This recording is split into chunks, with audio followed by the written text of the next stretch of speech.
Namaskar everyone, I CA Priya Jain, Assistant Professor at IIS deemed to be University Jaipur, welcome you all. So now in this video we will be talking about corporate level strategy, and since this is my lecture 3rd on strategic management but I am not covering MCQ in this lecture, I will be explaining you the entire chapter of corporate level strategy. This is lesson number 4 in CA IPCC level.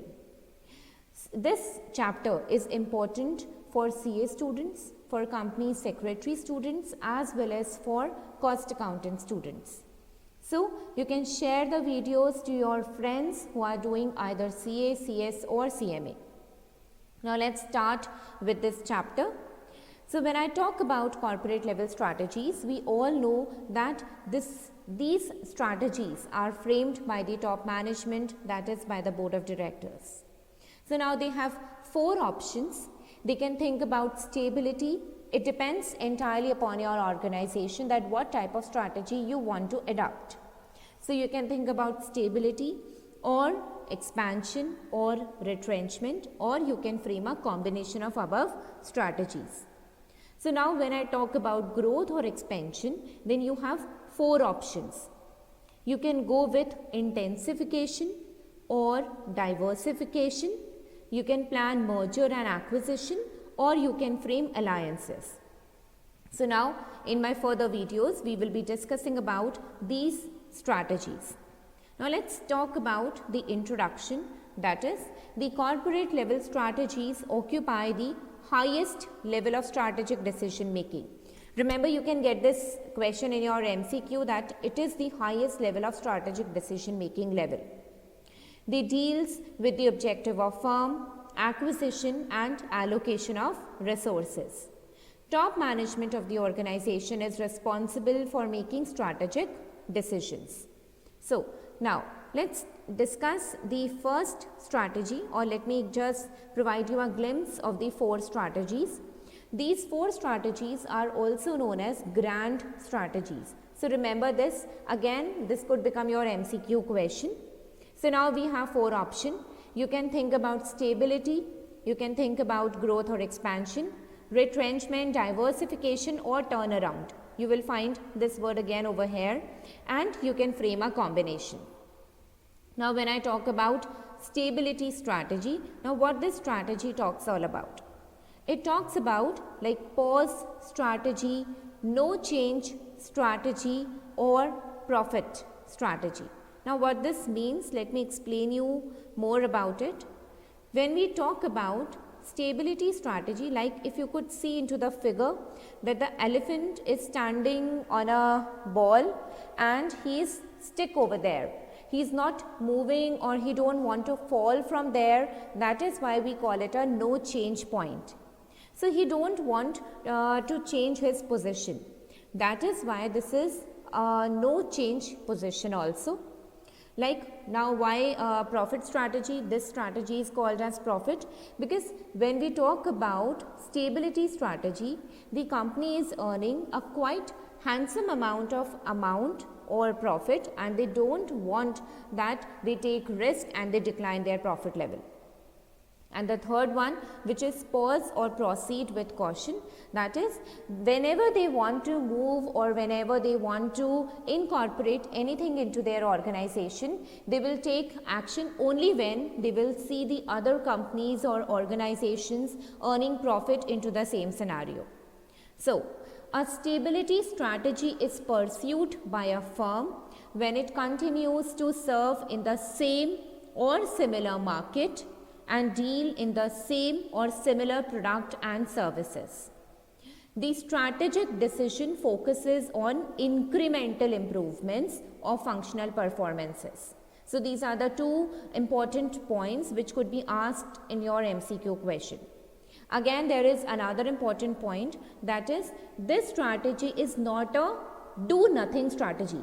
Why I am focusing over do nothing? Because this strategy doesn't say that you will not be doing anything. You will be working on improvement, but you will track others, and when you will find that the others are earning good amount or ample amount of profit by implementing a strategy, then only you will adopt that strategy. So that is why this strategy is not a do nothing strategy. Next, it is basically a safety oriented strategy level, because they don't want to take any type of a risk. So if in any of your MCQ question you found that which strategy is a safety oriented strategy, then your answer will be stability strategy. Now, moving to our next strategy level, which is growth or expansion strategy. So the word itself denotes that the company is ready to take risk and they want to expand. They want growth in their organization. They want fresh investment, or they could expand by developing a new market by selling their existing product over there, or they could think about manufacturing a new product and so on. So now there are 4 options which are available under the expansion strategy, that is diversification, intensification, merger and acquisition, or strategic alliances. Now let's talk about the first point, that is diversification, or rather starting this topic, let me explain you the Ansoff matrix table. So there is an author whose name is Eigner Ansoff, and Eigner Ansoff gave a matrix, or you can say he gave a framework which describes that there are many options which are available when you are planning for expansion or growth. So you can think about market penetration, you can think about product development, you can also think about market development or diversification. So let me take you back to the first chart where I was talking about that the growth strategy comprises of these 3 and 1 intensification. So this intensification and diversification, both these growth expansion strategies deals with Eigner-Ansoff matrix. So now let me take you back to the Eigner-Ansoff. The market penetration, product development and market development, these are intensification strategies, and this one is diversification strategies. So this is a very easy method to remember the growth or expansion strategy, which comprises of intensification and diversification. And again, intensification has 3 parts: market penetration, market development and product development. And let me take you back to the Ansoff matrix. So these are market penetration, product development and market development. Now, how you will remember these strategies?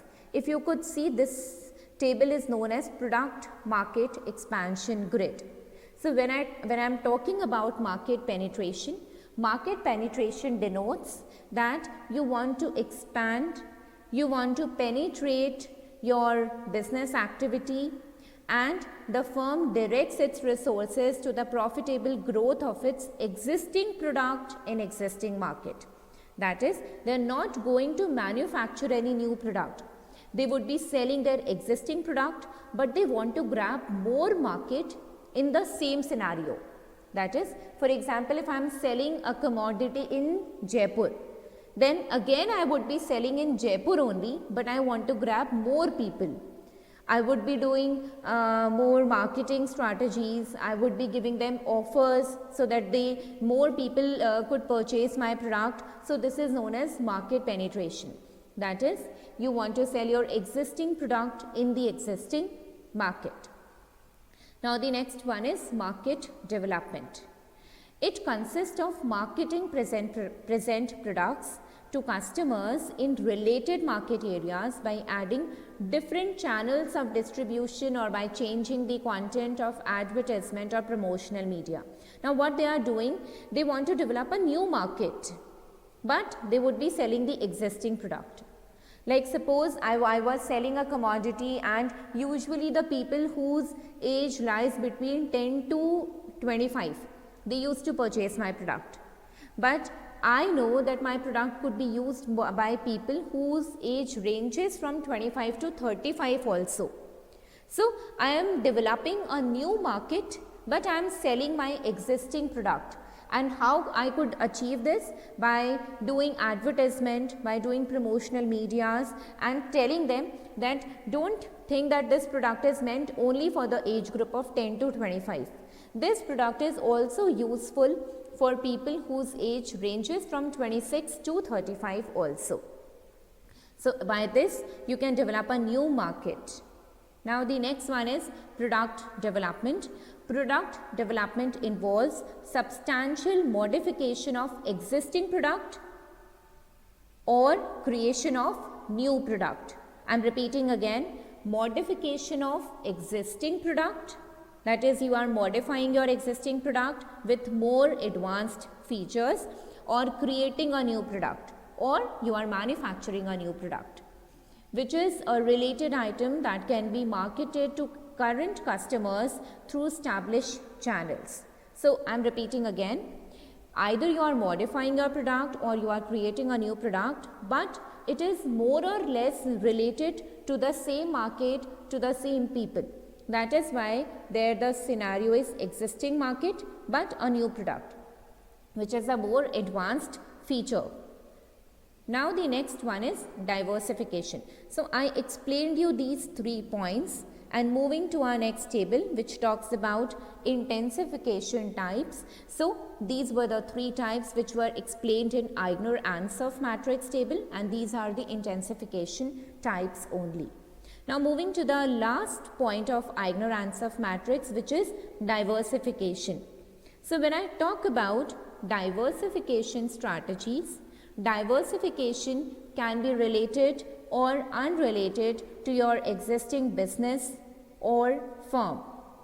Based on the nature and extent of their relationship to existing businesses, diversification and have been classified into 4 broad categories.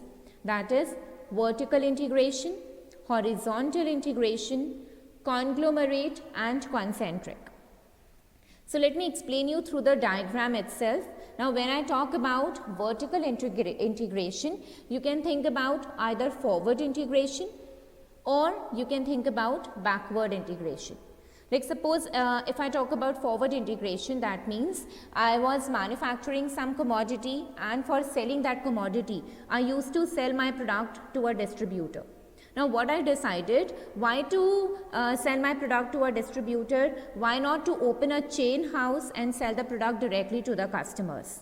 So this is known as vertical integration.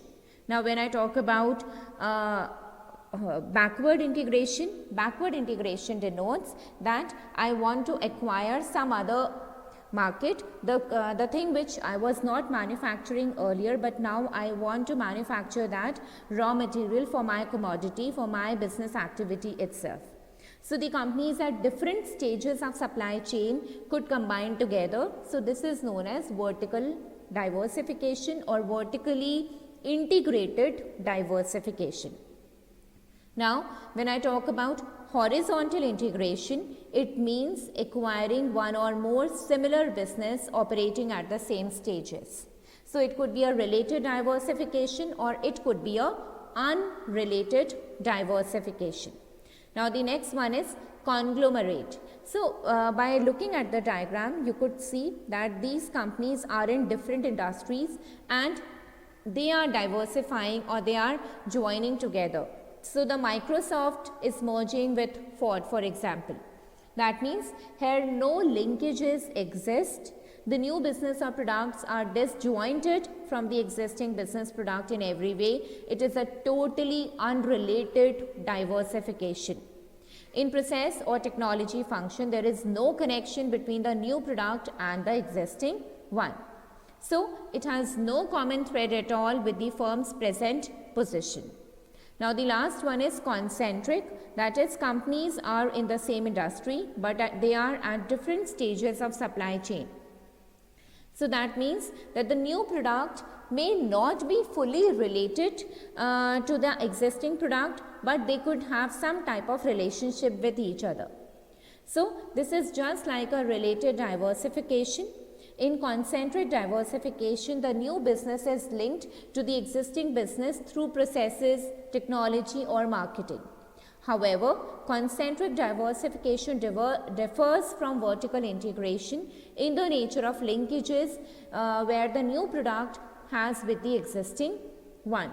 So, they used to have some type of linkages, while in vertical integration the new product falls within the firm current process product chain. In concentric there is a departure from the vertical linkage.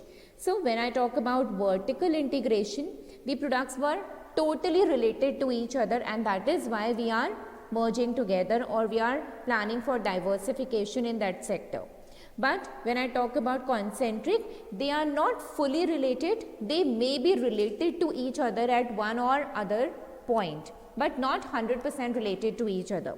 When they are 100% related to each other, then we talk about vertical integration, and when there is some sort of relationship which could be seen, then this is known as concentric diversification. So by this, I am ending my today's lecture, and I would be posting one more lecture on this chapter where we would be covering the remaining topics. So the remaining topics are merger and acquisition, strategic alliances, retrenchment and combination. I hope you must have understood this chapter. In case you find anything difficult, you could post into the comment box. Don't forget to subscribe my channel, like and share my videos to your friends and colleagues. Thank you.